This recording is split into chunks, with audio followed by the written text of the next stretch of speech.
concise to the point. You know, I used to get anxious about speaking, but now I actually get more anxious about getting here on time with all the students back in the parking here. But anyways, my speech today, guys, first of all, thanks so much for having me. My name is Mike Gonsalves, and it's my third speech, and it's good things come to those who sweat. One of my favorite quotes from Jim Rohn is, take care of your body. It's the only place you have to live. What a powerful statement. What a true statement, right? We got one body. Our body's incredible. It blows me away just thinking about what our body's capable of. And it has the ability to provide us with joy and happiness over here. And then it has the ability as well to provide us way over here on this end of the spectrum with pain and misery. So let's focus first on the good stuff, right? Depending on how we treat our bodies, we can either end up here or there. Let's start with the good stuff first. It has the ability to provide us with joy and happiness. For example, we go for a jog, right? We have endorphins running through our body. We feel great. It's a physiological response. We get that runner's high. Maybe we hug someone. You smile. You laugh. Dopamine gets shot through your body. Feel great. It's physiological responses that help us feel good. Let's look at another concept, visually or aesthetically, right? We go to the gym, we work out, we feel great, hold ourselves a little higher, feel confident, we like the way our clothes fit, a little more confidence. That's all the good stuff our body can provide us with.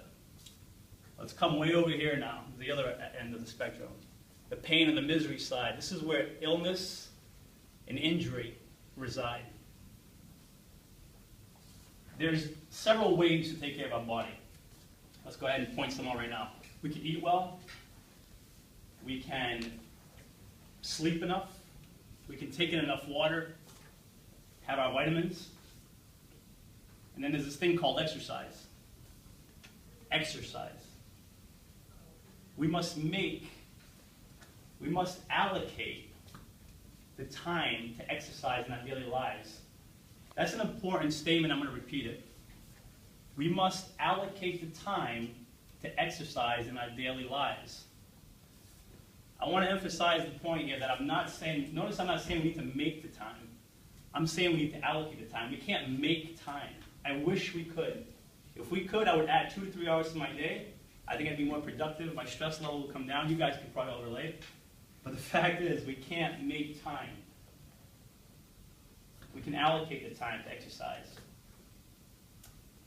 And I know that we're all busy. I get it. You know, our plates are full. We all have tons of responsibilities and priorities and commitments. I get it. What I also understand, though, is when I plan to exercise and it doesn't happen, I also know that I consciously made a decision to allocate more time to sleep in, to meet up with friends for a happy hour, to watch a football game that lasted 2 hours.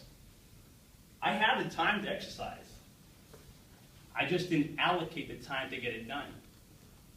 If I'm saying the word allocate a ton, guys, it's because I'm doing that purposely.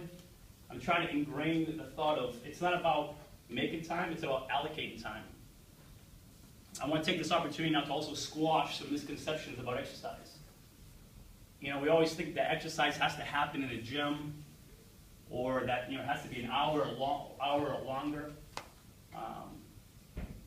No pain, no gain, right? It has to hurt. That's all BS. None of that's true. Exercise doesn't have to be that. You can work out in a gym, sure. You don't have to. You can take exercise can consist of a 30-minute run or a walk in the morning before work, before class. Or at lunchtime, or in the evening afterwards. It can consist of easy, or not, I shouldn't say easy, basic exercises. Push-ups, sit-ups, squats, lunges, jumping jacks. Exercises that can be done anywhere. You can ride your bike to work. Take the stairs instead of the elevator at work. We have the ability to allocate time to exercise in our daily lives. We just have to make it a priority. We have to make it a priority the same way we make, if we're parents, we have kids, we make our kids a priority. If we're pet owners, we make our pets a priority. If we have a career, our career is a priority. They're priorities, right? We make the priorities. If we're laying in bed and we're a parent, there's no way our kid's crying and we're sitting there contemplating whether or not we're going to get up and take care of our kid, or if we're going to sleep an extra hour. No way. Our kid's a priority. We tend to our kid. If we have pets, we tend to our pets. This has happened to me several times. I used to have a dog, and maybe you guys can relate. I was at a party having a blast, great time, having some drinks, great conversations. I had to leave because my dog had to be let out. I had to feed the dog. I had to go home. It's a priority. It's a priority. We have to make exercise a priority if it's going to happen. Edward Stanley put it best when he said, for those who don't have time to exercise, sooner or later, they'll have to make time for illness. Let's take care of our bodies. Let's take care of our health. If good health, if injury prevention, if being illness-free is important to you, if having more motivation, being more productive, that's important to you. If having more energy to do more of the things you love, if more of the things you want to do, if that's important to you.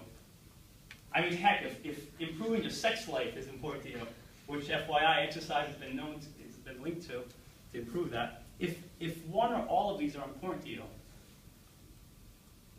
make exercise a priority. Allocate the time to exercise. And if it's not important to you, then you're not going to do it, and you're going to find an excuse why you can't, that you don't have the time.